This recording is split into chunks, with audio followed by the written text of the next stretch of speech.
दोस्तों वैसे तो मेट्रो चलने के बाद सफर थोड़ा सा आसान हो गया है। शुरुआती दौर में मेट्रो लोगों के लिए किसी अजूबे से कम नहीं थी, लेकिन अब धीरे धीरे लोगों के लिए अजूबा नहीं बल्कि एक जरूरत बन गई है। खैर, वीडियो का टाइटल देखकर आप थोड़ा हैरान जरूर हो गए होंगे कि भारत में ट्रेन अब उल्टी चल सकती है।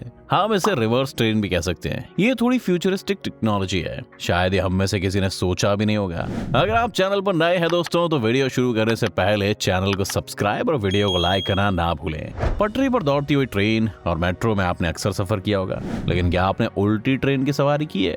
हाँ भाई, उल्टी ट्रेन का मतलब जो पटरी के नीचे चलती है। अब आप सोच रहे होंगे कि ऐसा कैसे मुमकिन है, और रही बात इसमें सफर करने की, तो इसका जवाब सभी के मुंह से ना ही निकलेगा। शायद कुछ लोगों ने इस ट्रेन में सफर किया भी होगा। क्या आप अभी तक यकीन नहीं कर पा रहे हैं? लेकिन ये सच है। चलिए नजर डालते हैं कुछ तस्वीरों पर। हैंगिंग ट्रेनों की तस्वीर देखकर आप भी दंग रह गए होंगे, लेकिन इसमें सफर करने का अपना अलग ही एक मजा है। ये दिखने में भले ही थोड़ा डरावना लगता है, लेकिन दुनिया भर से जर्मनी में लोग इस ट्रेन में सफर करने के लिए आते हैं। इसे हैंगिंग ट्रेन या स्काई बस मेट्रो भी कहा जाता है।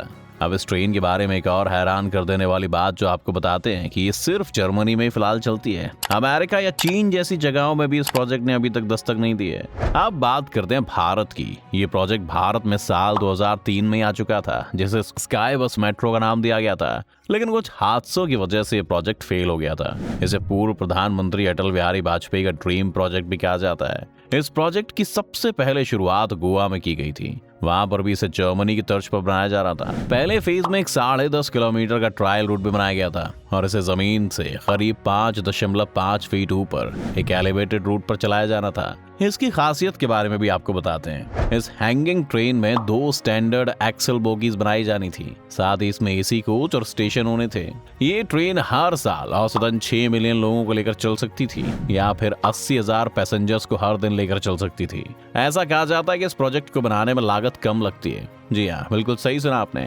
जहाँ 1 किलोमीटर लंबे ट्रैक को बनाने में 215 करोड़ की लागत लगती है, वहीं इस स्काई बस मेट्रो को बनाने में केवल 50 से 60 करोड़ रुपए का खर्च आ रहा था। ये भी कहा जाता है कि प्रोजेक्ट पूरा होने के लिए ज्यादा समय भी नहीं लेता। इस पूरी जानकारी के बाद आप सोच रहे होंगे कि आखिर ऐसा क्या हुआ जिसकी वजह से प्रोजेक्ट बस एक ड्रीम ही बनकर रह गया। तो चलिए बताते हैं। दरअसल हुआ यूं था कि पूर्व प्रधानमंत्री अटल बिहारी वाजपेयी ने इस प्रोजेक्ट को गोवा को तोहफे के रूप में दे दिया था, और इसकी जिम्मेदारी कोंकण रेल सेवा को दे दी गई थी, जिसने इसे जर्मनी की तर्ज पर ही बनाना शुरू किया था। और फ्यूचर प्लान के मुताबिक इसे गोवा के 3 बड़े शहरों से लिंक किया जाना था, जिसमें पणजी, मापजा, मडगांव शामिल थे। और आपको जानकर हैरानी होगी कि स्काई बस मेट्रो का गोवा में ट्रायल भी किया गया था, लेकिन अफसोस ये फेल हो गया। इसके ट्रायल के लिए मडगांव से 1.6 किलोमीटर लंबा ट्रैक भी बनाया गया था। साल 2004 में इस ट्रेन के ट्रायल के दौरान कुछ ऐसा हुआ कि सभी के पैरों तले जमीन खिसक गई। दरअसल हुआ यूं था कि स्काई बस मेट्रो को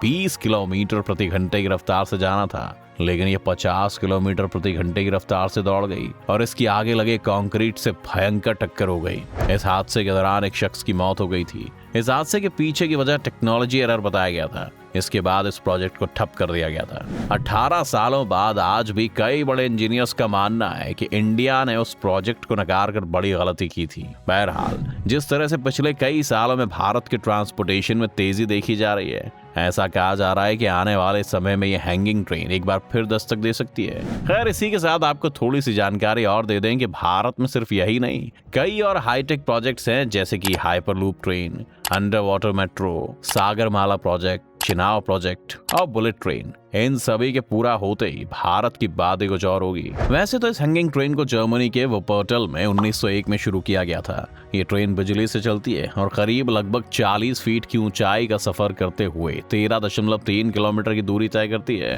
हर रोज लगभग करीब 82,000 यात्रियों को मजेदार सफर भी कराती है। हैंगिंग ट्रेन के ट्रैक की लंबाई 13.3 किलोमीटर है, और ये नदी से 39 फीट ऊपर चलती है। ट्रेन के रुकने के लिए 20 स्टेशन बनाए गए हैं। ट्रेन भले ही पटरी से लटक कर चलती हो, लेकिन लोग इसमें सीधे ही बैठते हैं। इसे हैंगिंग ट्रेन या वुपर्टल सस्पेंशन रेलवे भी कहा जाता है। ये ट्रेन रोजाना 13.3 किलोमीटर का सफर तय करती है, और इस रास्ते में कुल 20 स्टेशन पड़ते हैं। असल में जर्मनी अपनी टेक्नोलॉजी के लिए जाना जाता है। यहाँ पर चलने वाली हैंगिंग ट्रेन एक बहुत बड़ी मिसाल है। वैसे बाप के मन में एक सवाल और उठ रहा होगा कि अगर ये ट्रेन पटरी पर उल्टी चलती है तो क्या कोई भी हादसा नहीं होता या कभी कोई दुर्घटना तो नहीं हुई होगी।